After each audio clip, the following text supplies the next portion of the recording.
Are you wishing your drawing, sketching, and doodling skills were a whole lot better? Afraid that it might be too late because you never went to art school? Or you can only draw stick figures? Don't worry.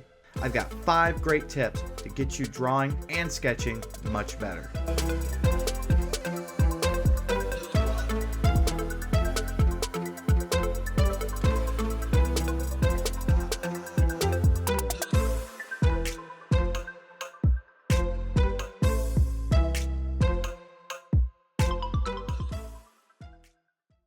I've gotten a lot of people over the years complimenting me on my drawing and sketching abilities.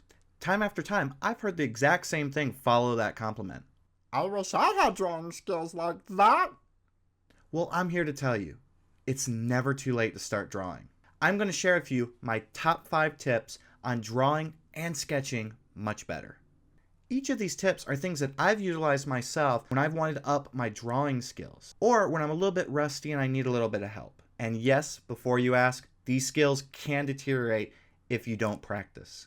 That comes from my own personal experience. So tip number 1, find inspiration. The hardest thing ever when it comes to drawing is figuring out what you want to draw, or even in what style you want to draw in. The best thing to do is to go and find little bits of inspiration. Personally, I like to jump onto Pinterest. I have a huge board just devoted to inspiration, but I don't stop there. A good example would be if I wanted to search for inspiration for hands, whether it's style or maybe some sort of just reference material. I'll jump over to Pinterest and I'll type in the search field, hands sketch. What it will do is it will actually have 2 separate tags that it'll search for. It'll search for hands and it'll search for sketches, and it'll search for both of them combined at the same time. And so you get so many more rich results for your inspiration. Tip number 2, focus on one thing at a time. I've seen a lot of people show me their sketches, and they're trying to practice so many things at once, such as different styles, anatomy, nature, buildings, automobiles, the list goes on. Now, a disclaimer, when I'm bored and I have a sketch pad near me or a pen or something, I will fill an entire page with so many different random doodles, and you'll probably see that on my Instagram account. But we're not drawing here out of boredom. We're drawing to get better. We're drawing for practice. So when you sit down to draw, sit down with a purpose in mind. So write in small letters in the top corner of the page you're working on. Write down exactly what you're trying to focus on here.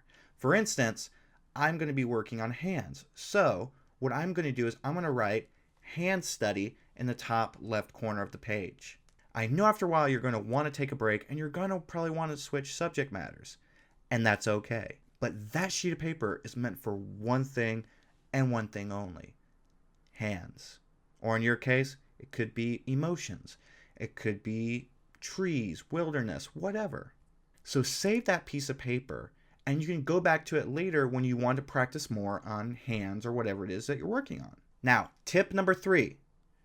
Draw the same thing over and over and over again.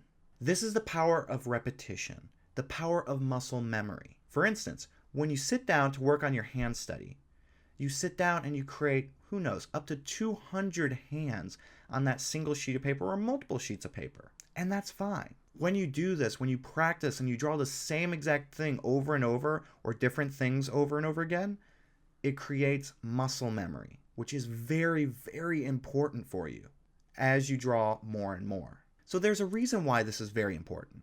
As you start drawing more and more and you go back to draw that hand, you won't have to look at inspiration. It'll come natural to you. You'll be able to just go and draw that hand without even thinking about it. It's already there, and you draw it like it was nothing, like it took no effort, because it doesn't. Now trust me, I know it is boring to draw the same thing over and over again. So what I do is I try and make a game out of it. I'll see how rough I can make the hand, or how clean, or how simple, or using as little lines as possible, or even not even taking my hand off of the paper as I draw it. Sometimes you just have to have fun with it. Now, tip number 4, try different mediums. Now, I don't mean go and try different psychics. Don't get me wrong there. The more you draw, the more comfortable you get using the same medium over and over again. For me, that's my pencil. This pencil is one of my favorite things to draw with. But what do? I sometimes will switch. Sometimes I will use my second favorite drawing tool. Other times I'll use another. Sometimes if I'm really bold, I'll go even bigger. Sometimes it's better to break out of the same old medium and really push yourself. If you love using a pencil to sketch, try a pen. If you love using a pen to sketch, try a marker. If you like using a marker, use a brush pen. And of course, if you love using a brush pen, steal your kids' crayons and use those. But try different things. Push yourself along the way. The more proficient you become with different types of medium, the better drawer and sketcher you're going to be. It's just that simple. Like I showed you, my favorite pencil is this. It's a Graph Gear metal mechanical pencil. My favorite pen is this, a Papermate Flare medium pen. It's just a felt tip pen, that's it. But sometimes I push myself and I use Sharpies, or I use even bigger markers. I've even used crayons, and I know many artists who are fine artists, and they still to this day will switch up mediums and try different things. So now we're at the final tip, tip number 5. What's the tip? Start drawing today. There's no time like the present to start drawing, sketching, doodling, whatever it is that you want to do. And by the way, all of those things are pretty much the same thing. I just use them interchangeably. But start today by just carving out 30 minutes in your busy schedule. I know that you can carve 30 minutes out. And sit down with a pad of paper, old copy paper, whatever it is, and start drawing. It's that simple. It really is. Do this every day this week. Do this every day next week. Do this for the rest of the month.